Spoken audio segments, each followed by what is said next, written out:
Bonjour tout le monde. Je vais faire un petit retour sur la création de tableaux.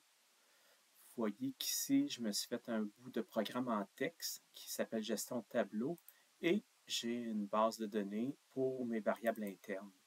Si je viens ici et que j'appelle un tableau, donc je vais créer une variable tableau et je vais créer un array qui peut être une variable à 1, 2 ou 3 dimensions. Dans mon exemple, je vais faire un array, donc un tableau de 2 par 2. J'écris array et je mets un crochet. Je vais mettre donc 2 lignes, virgule, 2 colonnes. Et j'écris que c'est du int. Donc, vous voyez que j'ai un array, donc un tableau, qui va contenir 2 lignes et 2 colonnes. Si j'agrandis ma variable, donc j'ai une composante qui est à l'emplacement 1, 1, une composante qui est à l'emplacement 1, 2, 2, 1 et 2, 2. Donc un petit rappel, si je prends un fichier Excel, donc c'est comme si j'avais 2 colonnes, 2 lignes, et ici c'est l'emplacement 1,1, 1,2, 2,1, 2,2. Je peux donner des valeurs de départ. Par exemple, si c'est une recette et que j'ai ma recette 1 ici et ma recette 2 ici,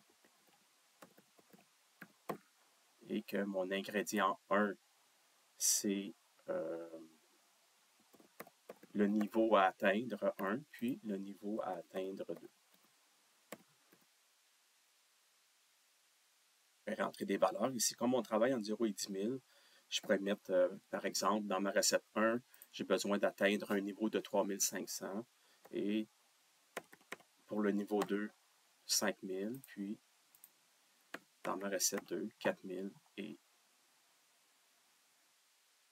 4500. Donc ici, le fichier Excel, c'est seulement pour imager mon exemple. Si je reviens dans mon programme, je pourrais rentrer 1, 1, on a dit 3500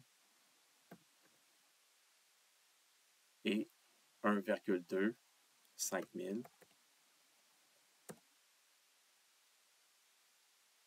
4000 pour ma recette 2 et 4500 pour mon ingrédient 2, si je ne me trompe pas, 4000, 4500. Donc, si je veux faire ma gestion de tableau à partir de ma variable no-recette, je peux faire directement ma consigne niveau de point égal à tableau. J'ai besoin de commencer par variable interne. Mon tableau. Et si je regarde ici, j'ai besoin de savoir c'est quoi ma consigne et j'ai besoin de savoir la recette. Donc, comme j'ai créé une variable qui s'appelle recette qui contient la valeur de ma recette, je la mets au début. Donc, je le sais que si recette est égale à 1, ça va venir lire ma première ligne. Si recette est égale à 2, ça va venir lire ma deuxième ligne. Et ici, je peux mettre directement, je le sais que 1, c'est ma consigne de niveau 1. Point virgule. Je pourrais avoir une variable, consigne niveau 2. 2 points égales. Je peux faire un copier-coller de ça.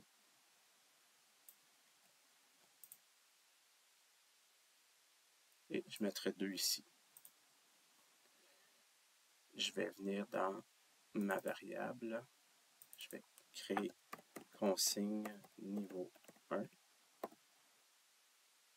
et consigne niveau 2. Donc, ça pourrait être INT ou réel, dépendamment de la précision qu'on veut avoir.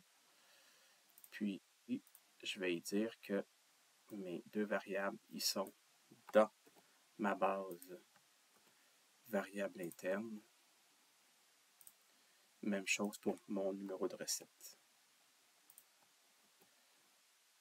Vous voyez que j'ai plus d'erreur. Si j'apprends mon fichier Excel et que je le mets à côté,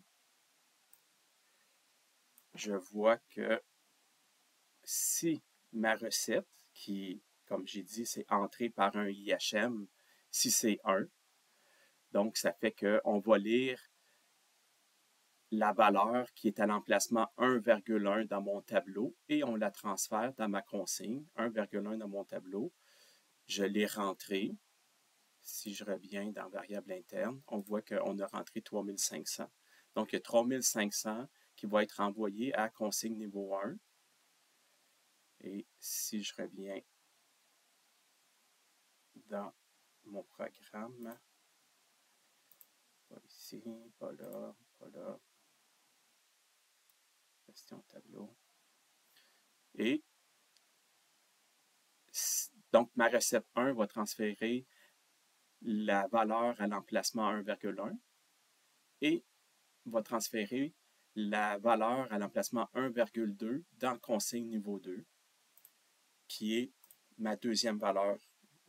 Donc, enfin, les variables consigne niveau 1 et consigne niveau 2 vont être utilisées dans votre graph 7 pour suivre votre logique. Et si vous changez le numéro de recette, automatiquement, par ces deux phrases-là, les nouveaux ingrédients ou les nouvelles valeurs vont être transférées dans les consignes 1 et 2 qui vont être utilisées à nouveau dans votre logique, dans votre graph 7. Donc, vous avez à refaire le même exercice dans le projet final, mais avec 4 consignes et 4 recettes.